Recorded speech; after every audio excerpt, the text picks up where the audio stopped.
할로. 할로. 네, 반갑습니다.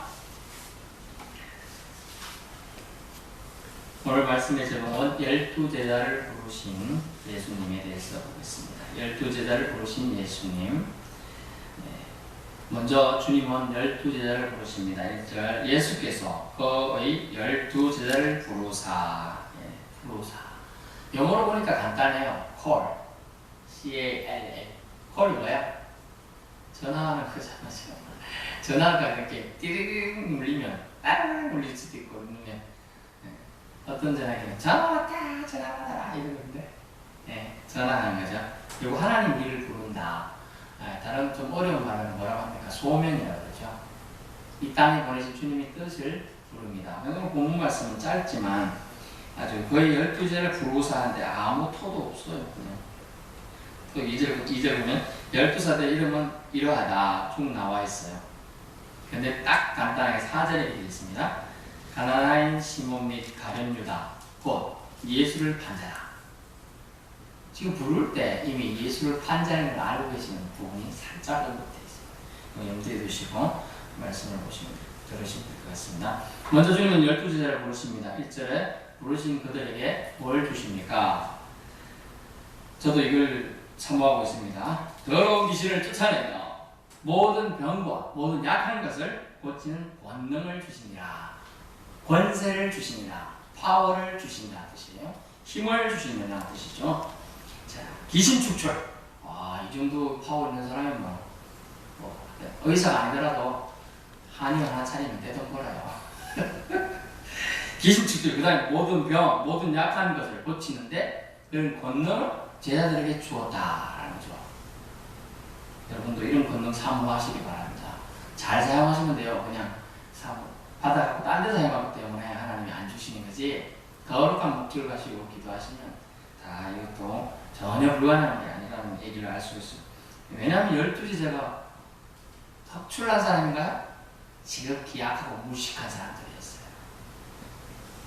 일자 무식에다가 일자 무식은 뭡니까? 힘만 세가님인데 다른 지식적이 없는 사람들인데 그들에게 예수님이 권능을 주시니까 힘이 생기고 놀라운 화술도 생기고 또 주님이 원하신 일을 감당할 멋진 사람들로 바뀌어지는 거예요. 영어를 잘 보세요. 1절에도 분명히 12제자를 부르사. 근데 2절은 12사도 이렇게 돼 있어요. 좀 달라요. 다른 뜻이 있어요. 뭐냐면 이 12사도란 단어는 아포스톨로스라는 단어인데요. 뭐냐면 보냄을 받았다. 보냄을 받았다는 얘기예요. 보냄을 받았다. 그리고 제자라는 이야기는 마테테스라는 단어인데 다른 사람에게 배우는 사람. 누구나 배울 수 있잖아요. 스승거지죠. 배우는 사람. 근데 제자가 이제 사도가 되는 것은 세 가지 정도의 의미로 사도의 의미를 우리는 받아들입니다. 그 사도가 의미가 뭐냐면요. 약간의 뜻이 다른데 사도는 보냄을 받은 자. 근데 예수님께 직접 배우고 부활을 목격한 사람. 그것이 사도로 부여되는 첫 번째. 이 여기에는 누가 해당이 안 되죠? 사도 바울이 해당한대요. 근데 그래서 두 번째가 뭐냐면 이적을 행할 은사를 부여받은 자. 또 세 번째는 주님이나 성령에서 선택받은 자. 세 번째가 사도 바울이에요. 왜냐하면 사도 바울이 처음부터 이적을 행한 게 아니거든요. 주님이나 성령에서 선택받았죠. 다메섹. 원래 다마스쿠스 시리아 길가에서 선택을 받았습니다. 그런 사람을 사도라고 칭하기 때문에 나중에 바울 서신에 보면 누구는 이렇게 쭉 하면서 주님의 선택받은 자 이런 표현을 씁니다. 자기가 사도로 칭함을 부끄러운 종 또 이런 표현도 쓰고요. 사도가 그렇게 쓰고 있습니다. 사도와 제자의 의미는 약한 단어입니다. 하지만 동일하게 오늘 본문에 사용된 단어는 12사도를 지칭할 때 그렇게 이해하시면 되겠습니다. 2절 4절 내용에서 12명의 사도가 등장했고요. 12명의 사도 중에 한 명만 특별히 그가 배반할 것을 주님은 언급하고 계십니다. 이미 부를 때 다 알고 계셨다는 것은 주님의 권능이 하나님의 아들이기에 합당하다는 얘기를 지금 하고자 하는 거예요. 여러분, 예수님이 하나님의 아들이 아니면요. 1절 불렀어요. 어떤 그냥 보통 스승이죠. 제가 선생님으로서 많이 안 했지만 선생을 했다고 합시다. 그러면 제자들이 수백 명 있을 수도 있잖아요.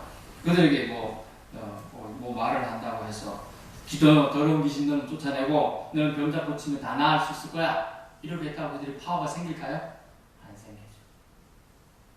예수님이 하나님의 아들이시기 때문에 이 권능을 부여할 수가 있었다는 거죠. 비스토로 한다는데요. 줄 수가 있었다는 거죠. 영어로는 기브라는 간단한 말을 썼지만 주다. 준다는 것은 그 의미예요. 나누어 줬다면 파워가 있는 분만 줄 수가 있는 거예요. 결국 하나님의 아들만이 권능을 주실 수 있고 하나님 아들이 주셨기 때문에 그 권능은 빛이 날 수가 있었다는 것이죠. 그러므로 오늘 본문은 주님이 제자를 택하셨고 주님이 그들에게 권능을 부여하셨기 때문에 그 권능은 힘을 가지고 이제 전파력을 가지게 된다는 걸 말씀해 줍니다. 그러면서 오늘 본문의 주 내용은 무엇입니까? 복음 전파의 원칙이 오늘 주 내용이 되겠습니다. 전도의 원칙이 나오고 있습니다. 예수님께서 직접 알려주신 방법입니다. 5절부터 쭉 나오고 있죠. 11절까지 내용에 주님이 복음 전파의 원칙을 말해요. 첫 번째 원칙 6절입니다. 오히려 이스라엘 집의 잃어버린 양에게로 가라 하면서 12를 내보내시며 내보낸다 이런 의미랑 또 달라요. 내보낸다는 거예요. 쫓아낸다는 의미가 들어가서 쫓아낸다. 예수님께서 제일 처음에 공생을 하기 전에 어떻게 됐죠? 광야에서 시험을 받으셔요. 그때 성령에 이끌려 표현되어 있는 내몰려 라는 표현이 되는데 그 단어와 비슷한 단어입니다. 그래서 가게 됩니다. 그러면서 이르시되 이방인로 갈 길로 가지도 말고 사마리아 고을에 들어가지 말라 하면서 이스라엘 집에 잃어버린 양에게로 가라고 표현합니다.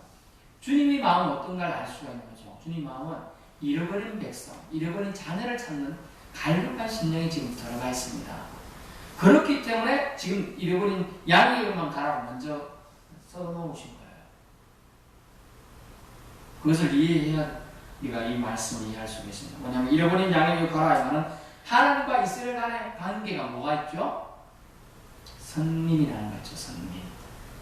choice, people. 선택된 백성이라는 것이 있어요. choice, 좀 이상한가요? chosen, 선택된 백성. 선택되었기 때문에 그들은 주님과의 관계를 위해서 주님에게서 벗어나면 뭡니까? 길을 잃어버린. 지금 오늘 새벽에 말씀 어스트레이, 관역을 벗어난, 가야 할 길을 가지 못한 잃어버린 양에게 주님이 긍휼하시면 그들을 향해 있다는 것이죠. 이해가 안 되실지 모릅니다. 모든 자를 향하여 주님은 영역을 펼치실 수 있지만 주님이 집중되는 것은 잃어버린 양이라는 거예요. 결국 주님이 구하기로 작정하신 그 부분에 그 사람들에게 포커스가 맞춰 있음을 알 수가 있습니다. 이스라엘 민족 간의 계약 관계, 멀리 보면은 아브라함과 계약이고요. 그러면 이삭과 계약이고 야곱의 계약이고 다윗과의 계약이고 솔로몬과의 계약이고 이런 계약들입니다. 그리고 많은 선지자들에게 약속하신 계약인 것이죠. 그러므로 대상을 말해주고 있습니다. 잃어버린 양에게로만 가라. 그것도 이스라엘 집에 잃어버린 양에게로 가라. 그것은 전도의 큰 원칙, 복음 전파의 큰 원칙이 뭐냐면 가까운 원칙. 오늘 찬양을 쭉 전도에 대한 찬양을 했습니다. 가까운 데서 전도를 시작해라. 1년에 한두 번 만나기도 힘든 친척이 가까울까요? 매일 뭐 아버지는 이웃 사촌이 가까울까요? 이웃 사촌이 훨씬 가까워요. 저도 이제 친척은 핏줄이라 생각이 좀 그렇지 않더라고요. 살아보니까 가까이서 늘 보고 늘 동고동락하고 이런 사람이 훨씬 가까워요. 또 1년에 한두 번 만나도 서먹서먹해서 그 말이 안 나가고 끝나요. 형식적이고 잘 지내죠? 그냥 지나가지 뭐 세세히 뭘 말하겠어요. 그래서 전도할 때 말씀 전파할 때 뭐냐 가까운 데부터 시작한다. 그건 거리상 가까운 또는 친밀도를 의미합니다. 거리도 실제로 가까이 되고요. 친밀한 사람에게 전도하고 싶지. 별로 상관도 없는 사람은 사실 전도하기 어렵잖아요. 저도 언제지 들고 이렇게 해봅니다만 얼굴 이 안면 인식 조금이라도 있는 사람 어디 갔다 이렇게 얘기가 되지. 그런 거 아는 사람들이 그냥 예수 믿으세요. 지난번에 중학생, 여중생 2명이 지나가게 주님 한 명 막 한 명 안 받아 받는 애생 너 꼭 예수 믿어야 된다. 그러니까 그 받은 애는 고민하면서 가고 있는데 옆에 여자애가 너 꼭 예수 믿으란다 어떡하냐 이러면서 걱정하면서 가고 있어. 이제 걔는 식들조도 이제 머릿속에 계속 인식이 됩니다. 친밀도가 중요한 거예요. 전도할 때요 친밀도 가까운 데부터 해야 한다는 걸 알 수 있어요. 하지만 오늘 안타까운 무엇입니까? 이스라엘 여러분인 집으로 갔지만 시작했지만 그들은 거절했죠. 오히려 예수 그리스도를 어떻게 했습니까? 십자가에 크루시파이 못 박아버렸어요. 결국 이스라엘 민족을 영접하지 않았기 때문에 마태복음 28장 28절이요 이방인에게 그 복음이 전파되는 계기가 되게 되죠. 두 번째 복음 전파의 원칙 두 번째는 내용입니다. 7절에 어떤 내용이 나옵니까? 가면서 전파하여 말하되 천국이 가까이 왔다 하고 다른 말이 필요 없는 거예요. 구절수 여러 말이 필요 없어요. 제가 영어를 가끔 씁니다만 써보면 The kingdom of heaven is near. The kingdom of heaven 하늘나라 is near 가까이 왔다. 이것이 핵심 메시지요. 이것을 받을 만한 자는 귀가 열려서 받고요. 그렇지 않은 자는 못 받습니다. 아무리 얘기해도 못 들어요. 이 말씀 마가복음 1장 15절에 주님이 하신 말씀에 제가 마가복음 1장 15절입니다. 53쪽입니다. 마가복음 1장 15절 이런 예수님이 처음 말씀하신 때 제 첫 번째 말씀하신 말씀입니다. 이르시되 때가 찼고 하나님 나라가 가까이 왔으니 회개하고 복음을 믿으라 하시더라. 예수 그리스도가 첫 번째 공성에서 제일 먼저 선포하신 말씀 이르시되 때가 찼고 하나님 나라가 가까이 왔으니 회개하고 복음을 믿으라. 아멘. 이 말씀과 일맥상통하는 말씀을 주님은 말씀하십니다. 천국이 가까이 왔다. 이것만 전파해라 라는 것이죠. 왜냐하면 이것은 팩트거든요. 사실이거든요. 그러면 목사님 이상한데요. 예수님 오실 때 2000년 전에 그랬는데 지금 2000 몇십 년 되는데 아직 안 오셨는데요. 하늘나라. 제가 그 말씀드렸지만 주님이 구하신 그 영혼들이 한 영혼이나 더 구하기 위해서 주님은 참고 계시다. 참고 계시다. 그 긍휼하실 때는 사실 우리도 구원받은 거예요. 만약 우리가 태어나기 전에 아니 우리가 예수님을 알기 전에 믿기 전에 주님 나라가 있으면 우리가 어떻게 됩니까? 그냥 지옥으로 가는 거죠. 그때 좀 참아주셨기 때문에 우리가 예수님을 믿고 주님 일을 하고 예수님 찬양, 예수님 찬양, 예수님 찬양 합시다. 이런 찬양을 할 수 있는 거예요. 그러므로 주님 빨리 오시옵소서 이런 기도도 해야 되지만 주님이 택한 백성 구해질 때까지 그들의 영혼도 구해달라고 기도하는 것도 합당한 일인 줄 믿습니다. 세 번째 말씀입니다. 세 번째는 방법을 얘기해주고 있습니다. 복음 전파의 방법 8절입니다. 피전도자에게 하는 말씀입니다. 8절 뭐라고 말씀하냐 병든 자를 고치며 죽은 자를 살리며 나병한 자를 깨끗하게 하며 귀신을 쫓아내되 너희가 거저 받았으니 거저 주라. 복음 전파의 원칙 방법은 피전도자에게 하는 것은 거저 주라. 거저가 뭡니까? 거저 공짜. 여러분 구원을 돈 주고 샀어요? 공짜로 거저 주라. 이 말씀은 은혜로 받은 것이므로 선물로서 값없이 주어라 라는 얘기가 있습니다. 값없이 주어라. Freely you have received, freely give. 자유롭게 네가 받았으니까 자유롭게 주어라 라는 얘기가 있습니다. 또 freely는 공짜로라는 의미가 된다고 했습니다. 그 말씀은 권능을 거저 받은 대로 나눠줘라. 제자들이요 예수님이 1절에 권능을 주었잖아요. 권세를 병 고치는 권세도 약한 것을 고치는 것도 더러운 것을 축출할 수 있는 힘도 주었어요. 그런데 우쭐해지면서 베드로가 은혜 사람들 내가 너희를 고치더라 하고 이렇게 고쳤으면 주님한테 뚜루뚜루 맞고 박탈당했을 거예요, 수제자도. 근데 그렇게 하지 않았죠. 왜요? 그저 주라. 내게 아니니까 그저 줄 수 있는 거예요, 여러분. 여러분 열심히 얻은 거면 좀 주기 아깝겠어요, 안 아깝겠어요?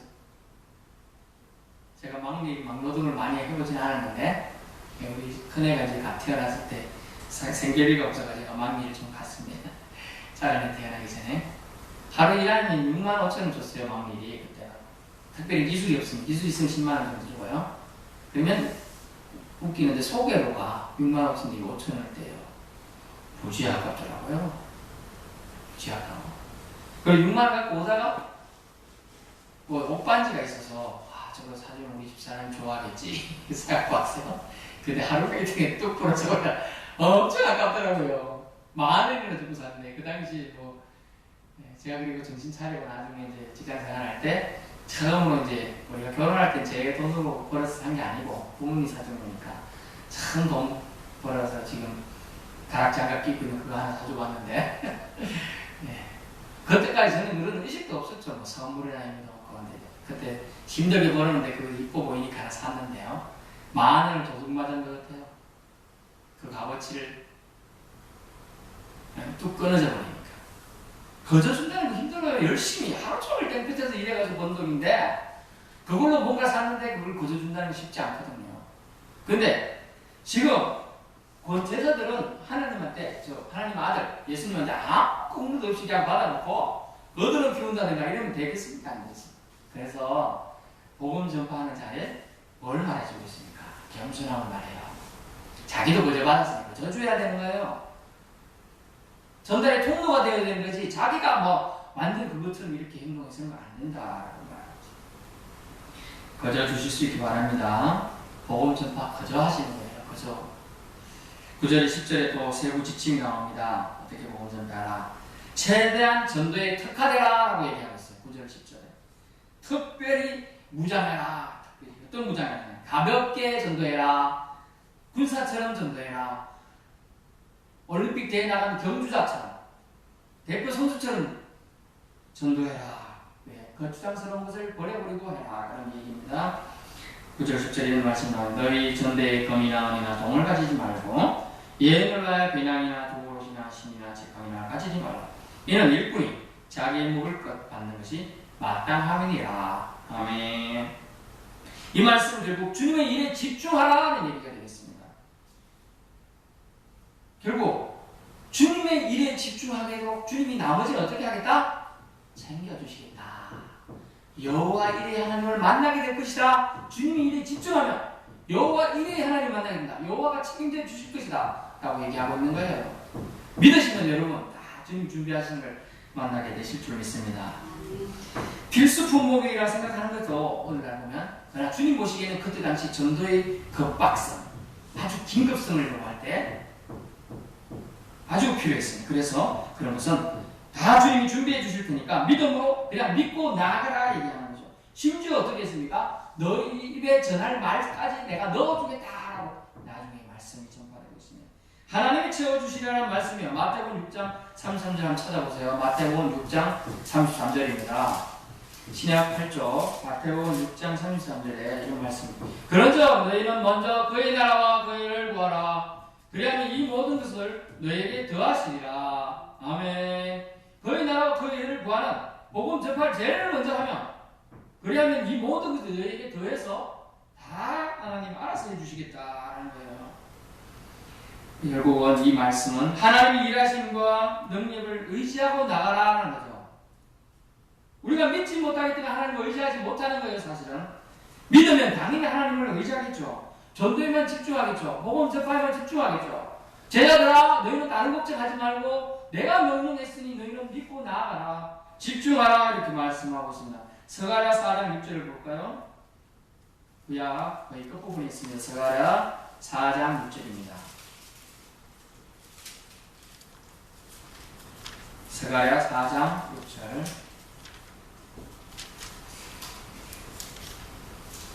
같이 한번 봅니다. 스가랴 4장 6절입니다. 그가 내게 대답하여 이르시되 여호와께서 스룹바벨에게 하신 말씀이 이러냐 만군의 여호와께서 말씀하시되 이는 힘으로 되지 않으며 능력으로 되지 않고 오직 나의 영으로 되느니라. 아멘. 하나님의 영에 감동되고 하나님의 영이 책임져 준다라는 거예요. 인간적인 힘이나 인간적인 능력으로 안 된다라는 걸 말씀하셨어요. 하나님의 일하심에 맡겨라. 너희는 그저 나가기만 하면 된다. 너희가 전파하러 나갈 때 뭐라고 말했습니까? 그냥 잃어버린 양에게로 가라고 돼 있죠. 뭐 가서 너희가 말할 어떤 말을 해라 이런 말 하나도 없어요. 가는 게 중요해요. 가는 게. 순종은 가는 거예요. 해보는 거예요.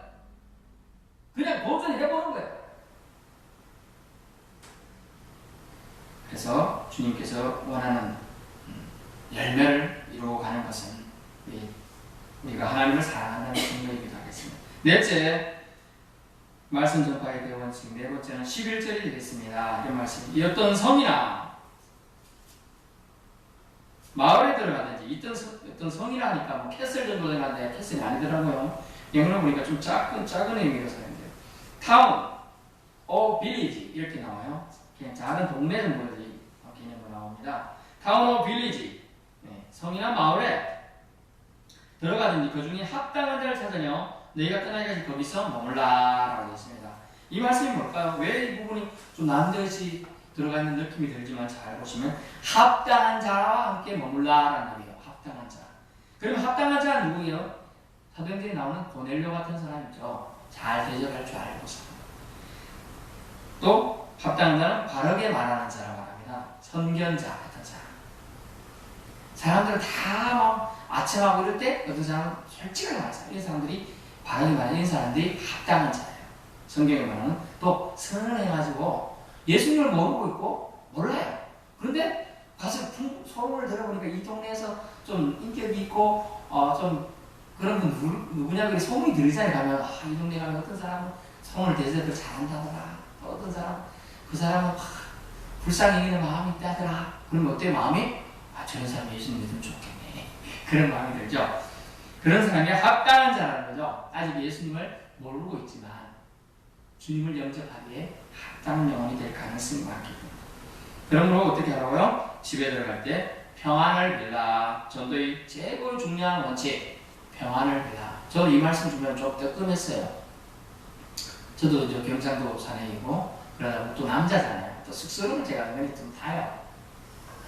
얘기할 때는 잘 안 타는데 그래서 저도 이제 어떻게 가게나 이런 데 들어갈 때 이렇게 제가 갖고 이제 잘 먹고 나오지만 잘 먹었다 이렇게 얘기하고 싶지만 또 못하고 나올 때 있고 또 매점이나 슈퍼 가서 물건을 사고 나올 때도 좀 물건을 바로 찾고 나올 때 덜 그런데 몰라가지고 이렇게 어디 있어요 물어보고 또 찾아주고 이러면 또 고맙잖아요. 근데 고맙습니다 이 말하기 좀 쑥스러워요. 근데 평안을 빌라 이 얘기는요 우리 크리스천으로서 가장 전도할 수 있는 좋은 방법이에요. 뭐냐면 그냥 장사 잘 하세요 이 얘기잖아요. 이렇게 수고하세요 이 말하고 나오는 거 한마디 어렵지 않잖아요. 한번 해보세요. 내일부터 저도 해보려고요. 수고하세요 감사합니다 한번 해보는 거예요. 거기서부터 평안을 빌어준다. 이 평안이 뭐예요? 그리고 왜 평안을 빌라고 했어요? 평안이 예수님 자체예요. 샬롬이에요. 그래서 예수님을 소개하는 방법으로 평안을 빌라고 지금 주님이 제자들에게 명령하고 있는 거예요. 예수님 자신이 평화를 위해 이 땅에 오셨어요. 우리는 예수님의 전령자 메신저입니다. 그래서 평안을 먼저 빌라 선포함은 주님의 당연한 요구이자 명령인 것입니다. 주목할 단어가 바로 합당한 자인데 어떤 영어로 보니까 somebody person 가치 있는 존재 뭐할 만한 가치가 있는 존재다. 구원받을 만한 가치가 있는 존재가 될 여지가 있는 사람이다 하는 얘기예요. 합당한 자는 얘기가. 합당한 자를 보니까 뭔 일이 합치고 딱 했는 그런 의미인 것 같은데 영어를 보니까 좀 더 의미가 와닿습니다. worthy 뭐할 만한 가치가 있는 사람, 존중받을 만한 가치가 있는 사람. worthy가 존중받아 존귀한 사람도 됩니다. 존귀한 사람. 주님의 사랑을 영접할 믿음이 있는 자 그런 의미예요. 재력이 넉넉한 자 이런 의미는 아니에요. 사실은 남 대접하기를 절개하는 자인지 불분명하지만 그를 찾아내어 함께 머물러 평안을 빌어주라 라고 얘기하고 있습니다. 다르게 생각해 보았으면 합니다. 그러면 우리는 전도자라고 했을 때 영접할 합당한 자입니까? 여러분이 그런 합당한 자가 되어야 될 줄로 믿습니다. 우리가 아브라함의 천사 영접한 사건을 알 거예요. 소돔 고모라 성에 제약이 관영했을 때 그 소돔 고모라 성을 멸하기 위해서 천사가 왔을 때 그 먼 발치가 오신 걸 누가 봤어요? 아브라함이 봤어요.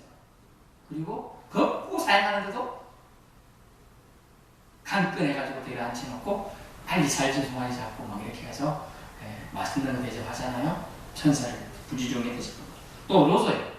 또 그 성을 멸하고 왔을 때 막 사람들이 그렇게 하는 것이 그 사람들에게 그렇게 하면 잘못된 거다 라고 하면서 그들을 천사들을 영접합니다. 주님이 합당하게 여기시는 가치 있는 소중한 사람이 바로 합당한 자입니다. 우리가 그런 합당한 자가 먼저 되어야 한다는 것이죠. 저는 반대로 생각해봤죠. 합당한 자에게 평안을 빌라라는 주님이 저는 그건 당연히 우리가 제자로서 해야 할 부분이고 우리가 합당한 자가 되는 것도 아주 중요한 부분이다라는 것이죠. 이제 마지막 결론입니다.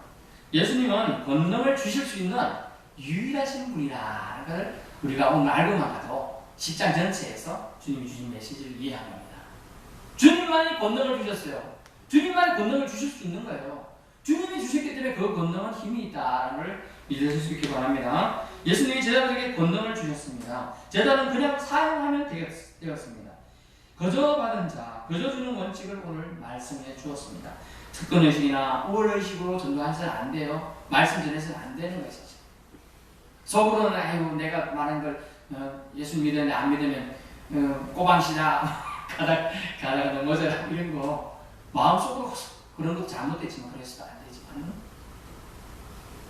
특별한 의식이 아니에요. 우월의식이 아니에요. 거저 받은 것, 거저 전하는 것, 그것이 우리의 사명이라는 것입니다. 먼저 사명받은 자의 겸손으로 그래 해야 된다고 말하고 있습니다. 그것은 평안을 빌라라는 것이죠.